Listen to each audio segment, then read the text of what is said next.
Hello, నేను రవి. ఇది Amuktamalyada kitchen. సింపుల్గా చేసే దోసకాయ పప్పు చూద్దామండి. ఈరోజు ఉల్లి వెల్లుల్లి వాసన లేకుండా కమ్మగా ఉండే పప్పు ఇది. మొదలెడదామా? యాజ్ యూజువల్గా మా పద్ధతిలో రెసిపీలో అన్ని ఇంగ్రీడియంట్స్ గ్రామ్స్లో ఇచ్చాము. స్క్రీన్ షాట్ తీసి పెట్టుకోండి. మీరు చేస్తున్నప్పుడు చూసుకుంటూ చేయొచ్చు. దోసకాయ పప్పుకి కావలసిన వస్తువులు: కందిపప్పు, దోసకాయలు, చింతపండు, పచ్చిమిరపకాయలు. సీజనింగ్కి ఉప్పు, పసుపు, కారం. తిరగమాతకి నూనె, ఎండు మిరపకాయలు, పెద్ద ఆవాలు, జీలకర్ర, కరివేపాకు. చివర్లో వేయటానికి కొత్తిమీర.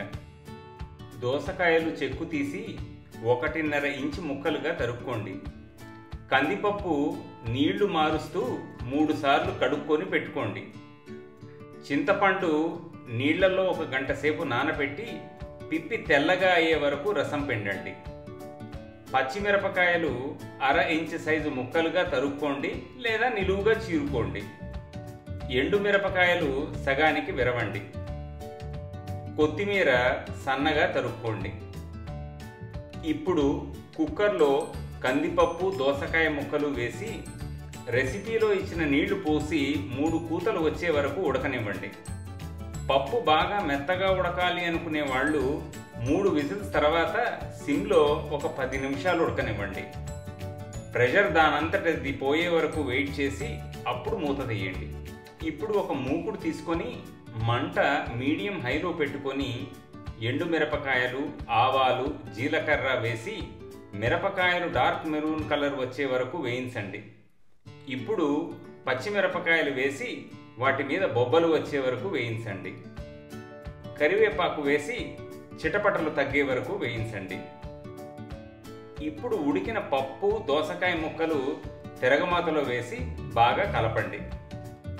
ఇప్పుడు ఉప్పు, పసుపు, కారం ఇంకా తీసి పెట్టుకున్న చింతపండు పులుసు పప్పులో కలపండి.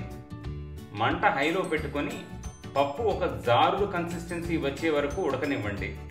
వచ్చాక కొత్తిమీర వేసి కలిపి దించేయండి. దోసకాయ తరుగుతున్నప్పుడే ముక్క చేదుగా ఉన్నదేమో నోట్లో వేసుకొని చూడండి. ముక్క చేదుగా ఉంటే దోసకాయ పప్పు వండడానికి పనికిరాదు. ఒకవేళ ముక్క పుల్లగా బాగుంది అనుకోండి, అప్పుడు గింజ టేస్ట్ చేయండి. అది కూడా పుల్లగా ఉంటే పప్పులో గింజలు కూడా వేయొచ్చు. లేదా అవి చేదుగా ఉంటే గింజలు తీసేసి ఓన్లీ ముక్కలు వేయండి. నోరు ఊరించే దోసకాయ పప్పుని గుమ్మడి వడియంతోనో, మినప వడియంతోనో, ఊరు మిరపకాయతోనో తిని ఎంజాయ్ చేయండి. ఇందులో 2 వేరియేషన్స్ ట్రై చేయొచ్చు. ఇంగువ అంటే ఇష్టం ఉన్నవాళ్ళు తిరగమాతలో ఇంగువ వేసుకోవచ్చు.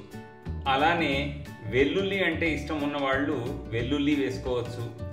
2 వర్షన్స్ బాగుంటాయి. ఉల్లిపాయలు వేసి మాత్రం పప్పుని కలగాపలగం చేయకండి. తింటున్నది దోసకాయ పప్ప లేక ఉల్లిపాయ పప్ప అర్థం కాదు. ట్రై చేసి ఎలా ఉందో చెప్పండి.